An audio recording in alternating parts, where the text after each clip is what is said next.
This is the Brave New Coin Crypto Conversation, hosted by Andy Pickering. Hi everyone, Andy Pickering here. I'm your host and welcome to the Crypto Conversation, a Brave New Coin podcast where we talk to the people building the future in the Bitcoin, blockchain and cryptocurrency space. My guest today is Sandy Carter. Sandy is a former executive at IBM and AWS. She is now, I think, Senior Vice President at the digital identity platform Unstoppable Domains. And, well, she was recently interviewed by the New York Times, actually. I was just reading that, so I'm sure we'll talk about that. She's giving a keynote at South by Southwest, which is coming up very fast, and that'll be all about Web3. Welcome to the show, Sandy. Thank you, Andy. It's my pleasure to be here. It's a pleasure to have you here, Sandy. So you're an interesting one, and what I like about you, Sandy, well, I mean, I could go, I've got a big list of things I like about you, but one of the things I like about you, Sandy, is I think you're a representative of this trend that a lot of people are talking about and that we've been seeing of this kind of big transition or movement of talent from Web 2 to Web 3. I think that's kind of the high level summary. That's the easy way to say it. So, you've come from, as I mentioned, IBM and AWS, and now you're moving into Web 3. So I want to talk about that. I know that's what the New York Times article was about. I'm getting ahead of myself slightly. So why don't we just slow down, and I'd love it, Sandy, if you could please introduce yourself, and we'll go from there. Okay, great. Thanks, Andy.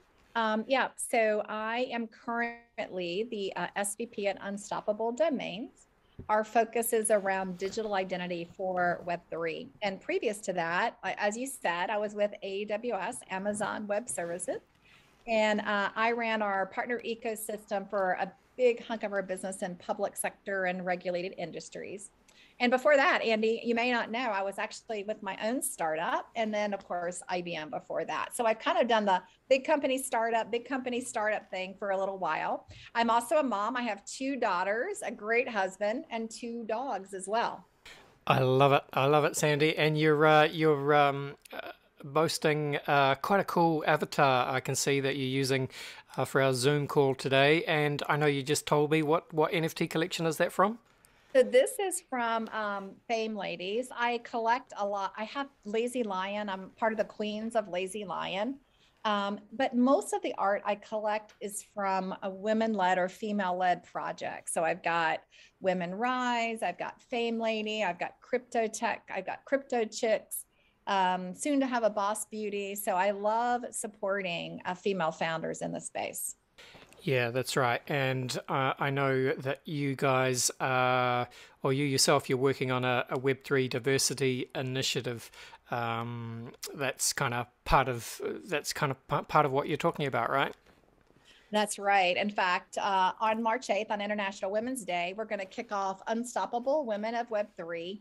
It's really an education initiative to make Web3 for all, for everybody, for anybody and everybody. And we want to be very action oriented. So we're starting out on March 8th with a 24-hour Twitter session. It's going to be Twitter Spaces with a different guests from different companies with amazing topics. And Andy, we also have a 1-hour YouTube live at 9 a.m. Pacific time to share the very basics of what Web3 are. And then we'll be releasing a list of the 100 most inspirational women in Web3, a speakers bureau. There's so much cool stuff that we're going to do to really help women in this particular space that's just brand new for so many.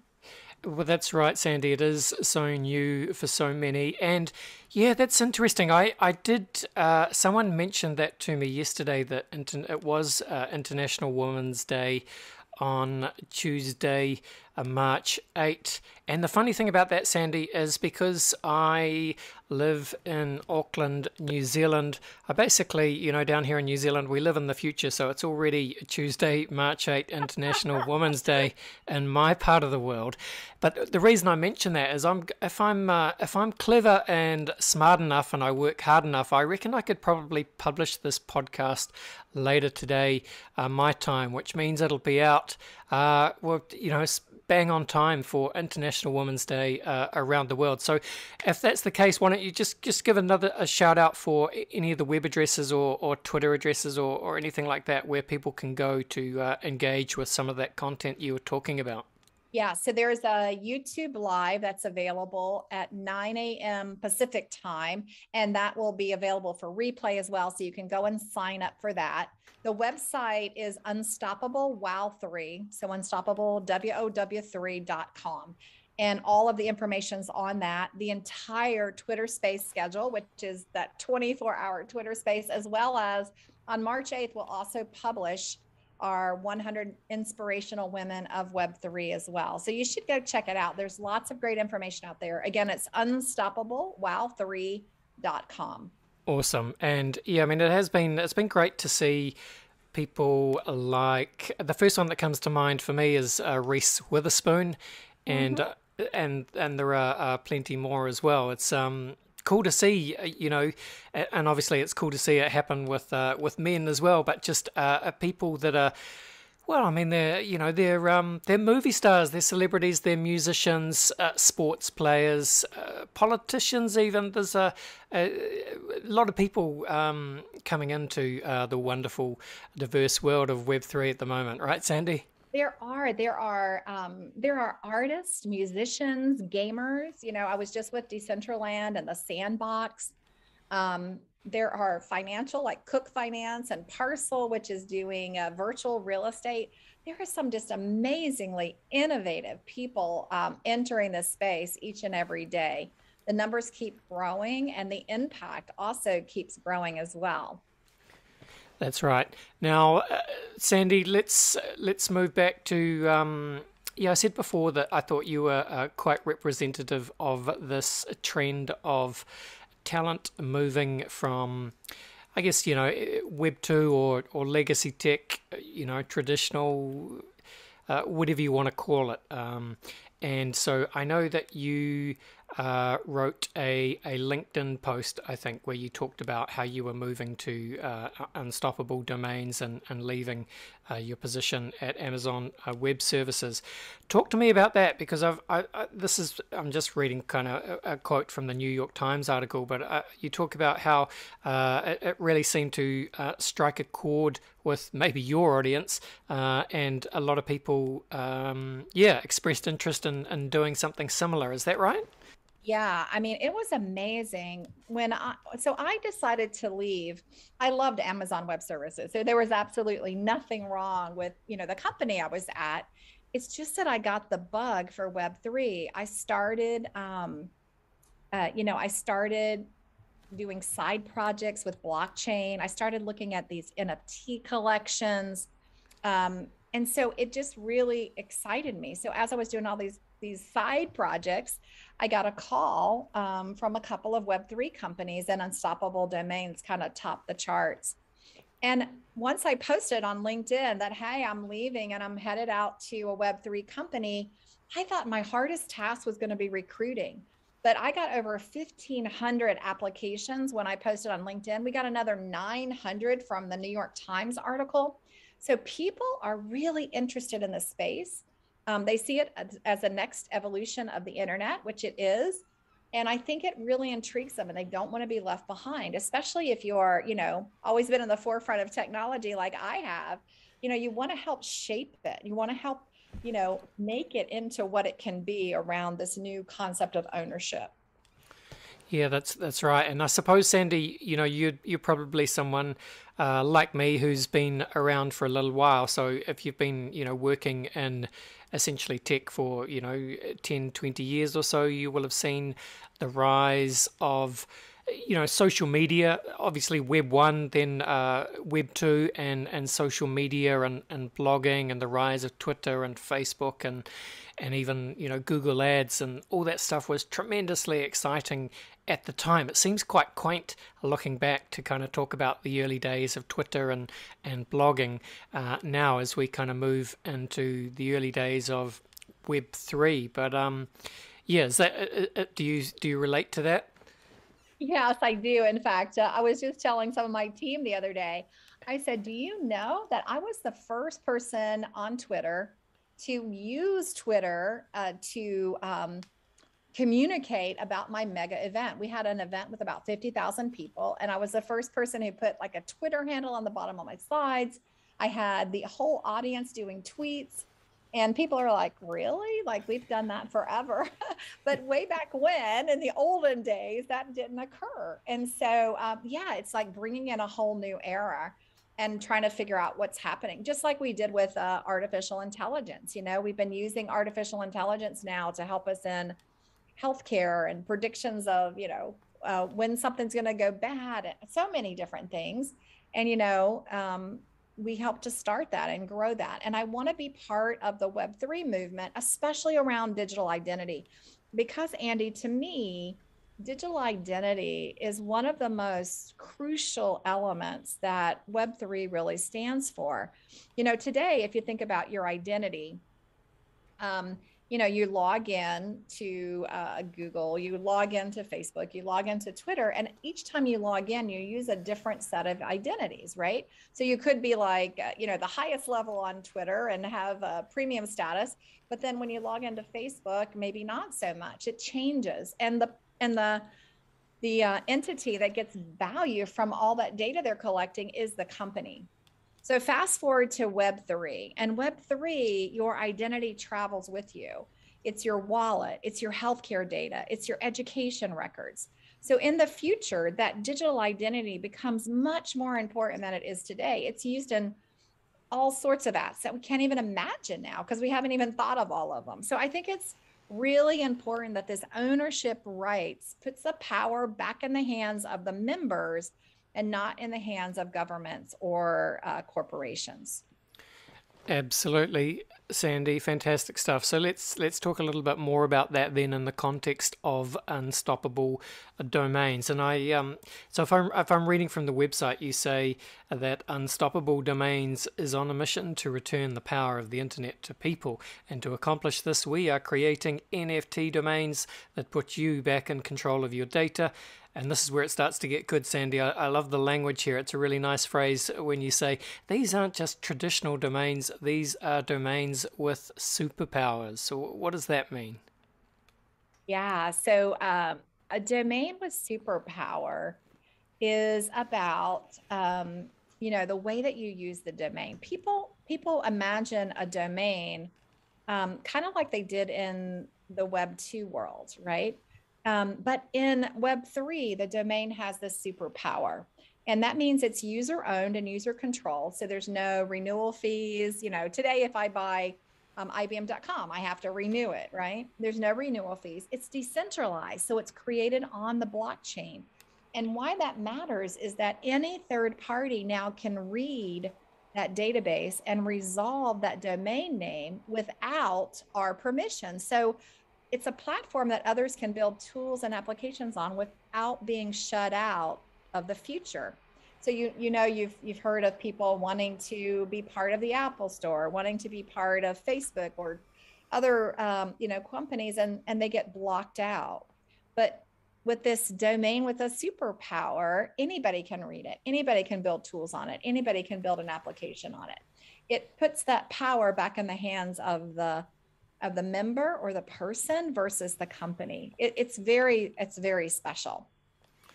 And I suppose one of the nice things about this is, in Web3, you often hear, or in crypto really, I suppose, you often hear the phrase, we're still early. And while we're not as early as perhaps, people back in 2014, they were early, but it is still early in terms of, where we are, I suppose, on that S-curve as Web3 just slowly begins to get wider adopted. And I suppose the point I'm making is that at the moment, because you're early, Sandy, people can go to Unstoppable Domains and they can essentially select what they want that domain to be, right? And I guess the sooner you do that, the more likely you are to get something that is either, whatever it is you want to express yourself by. It could be a name or something else completely, a pseudonymous identity, whatever it is, right? That's right. So like I got sandy.nft and I bought sandy.crypto. it was important for me to capture my Sandy name. I wanted that because if you look at Twitter, even though I was there in, 2008, I still had to do Sandy_Carter. I couldn't just have Sandy because someone else already had gotten that. The other thing, Andy, that we did at Unstoppable Domains is that we protected brands' domains. And so what that means is that we are not having people that squat on domains and just sell them for the return. We actually save them and reserve them. So we reserved Amazon's, we reserved IBM's, we reserved all these big company names so that when they're ready to enter the Web3 world, then we're ready to support them and help them get started as well. I think that's another really great thing about Web3 is that, people are really looking to, drive that good collaboration and benefit. Like it's, we're all going to make it, right? Wagama, which is the phrase for Web3. We're all going to make it. It's not I'm going to make it. It's we're all going to make it. Yes, and funny you should say that. As soon as you say that, I think of Randy Zuckerberg, which I suppose is quite appropriate for International Women's Day. And look, I would be the last person to, even dream of making fun of Randy. But have you watched her Web3 video?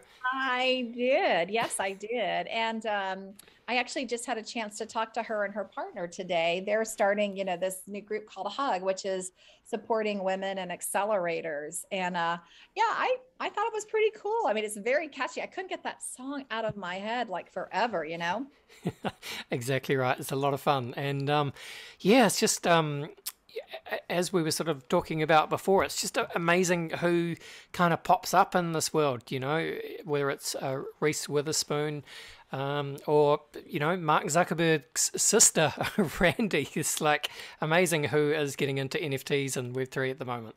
Yeah, or U.S. basketball players. I don't know if you've seen all the basketball players that have entered, like Shaq. Yes. Our dear friend Gary V is really active in this space. Paris Hilton. There are just so many amazing people already entering the space. They see it as a future, and that's why they're really headed to this space because it is the future. How do you differentiate Unstoppable Domains from something like ENS, the Ethereum naming service? And I just think of this because, you said that you're at Unstoppable Domains, you're not going to be, what's the term, like domain squatting on brand name domains. But I have seen that happen with ENS, the Ethereum naming system. I have seen people, essentially jump on the brand names, if you like, and I'm sure they'll attempt to sell them on for a profit. Yeah, I mean, we support, like right now, the market's so big. So, I think you can have a .eth and you can have a .nft and a .crypto for sure. There are some differences, Andy, like, we have no gas fees, which means you're not paying that extra expense. We also don't have subscriptions or renewals. You buy it, you own it, it's yours as part, what we believe is the Web3 way, right? You own that. Yes. And we are protecting, like I said, the brands or the company's entity.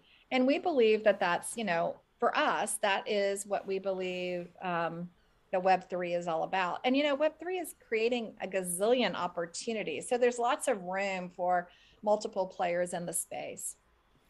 Absolutely. Very nicely said, Sandy. Well, look, as we, I guess as we finish off this part of the podcast, what else do we need to know about Unstoppable Domains? And look, I'd love you to kind of cast your mind forward as well. Feel free to speculate. But I suppose to start with, love to hear about anything exciting coming up on the product roadmap. And then, into the future, any sort of really exciting out there use cases that you can see this kind of technology unlocking as we go deeper into the metaverse.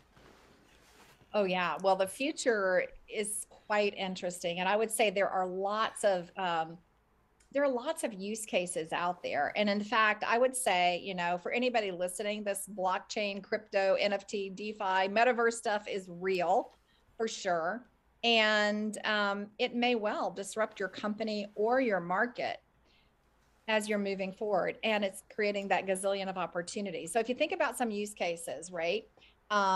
Distributed apps, dApps, right, that are out there today.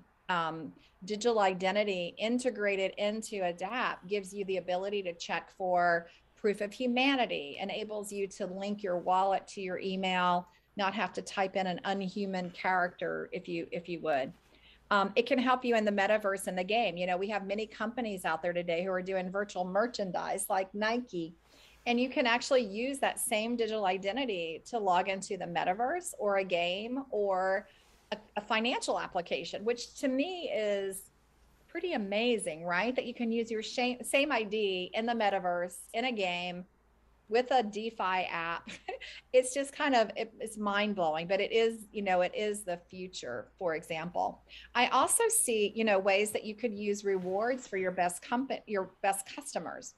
So no longer, you know, are you paying a company for that data, but you're actually incenting the user or the member. So imagine if my digital identity includes my shoe size, or included the fact that I just recently bought a house. Well, if I was a retailer and I knew that you just bought a house, I might give you a discount coupon of $1,500 versus $100 because you're in the market to buy more furniture, more bedspreads, more rugs, that kind of thing. So I think there are use cases for this, for rewarding your best customers. And then think about DAOs, right? DAOs are out there. DAOs are decentralized autonomous governance units.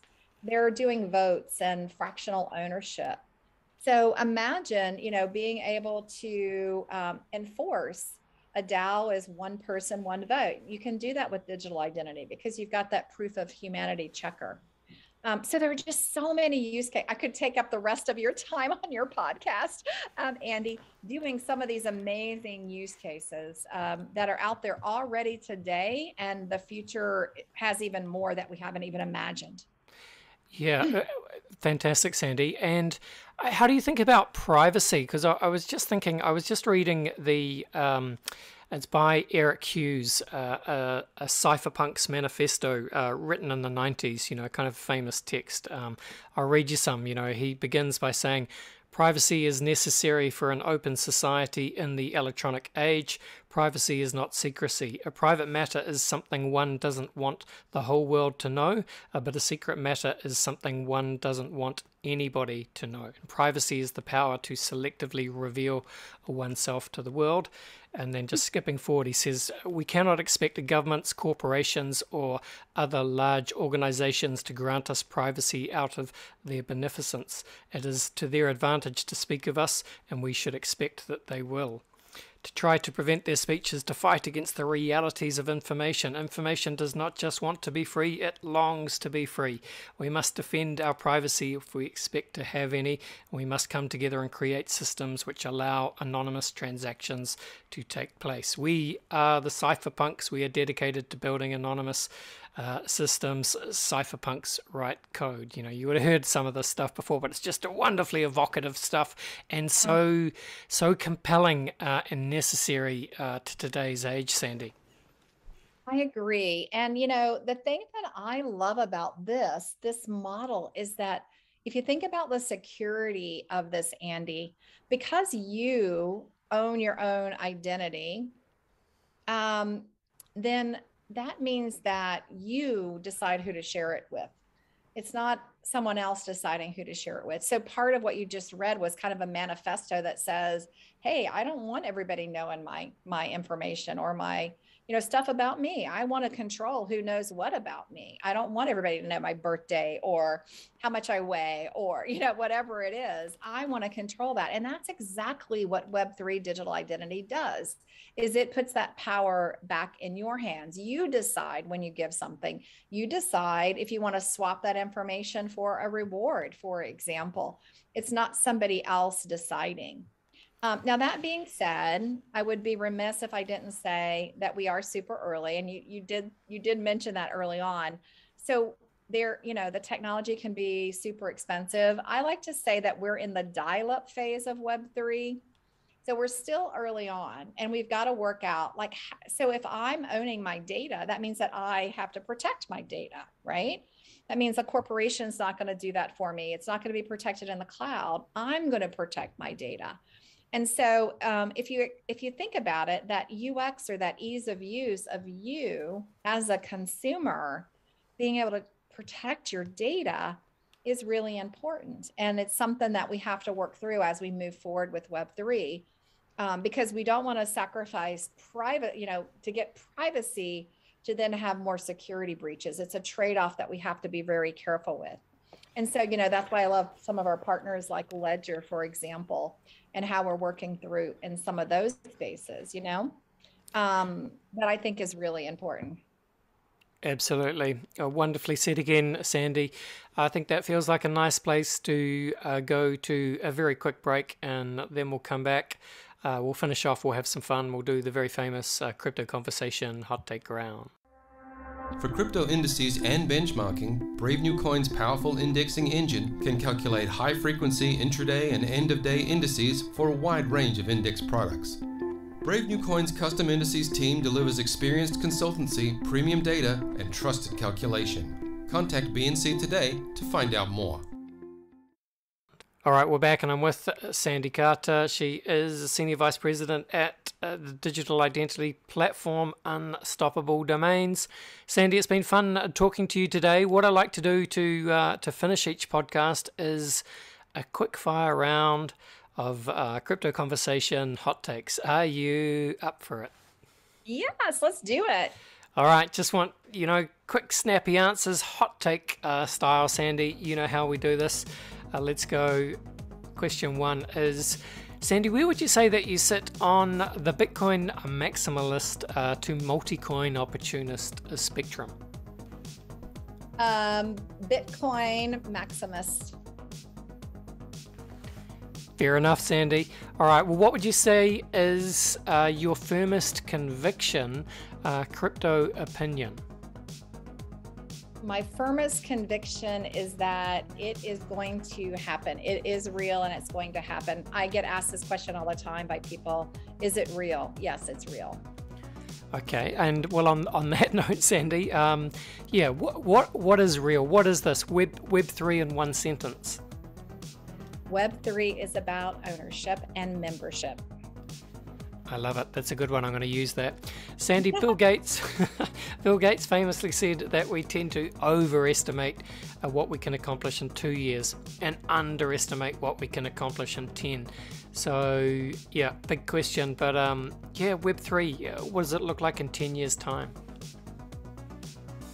10 years' time, I believe it will be diverse. I believe it will be easy. No one can say today that it's easy, at least not in my mind. I think it'll be easy, and I think it will be prevalent everywhere. Yep, makes sense. I like it.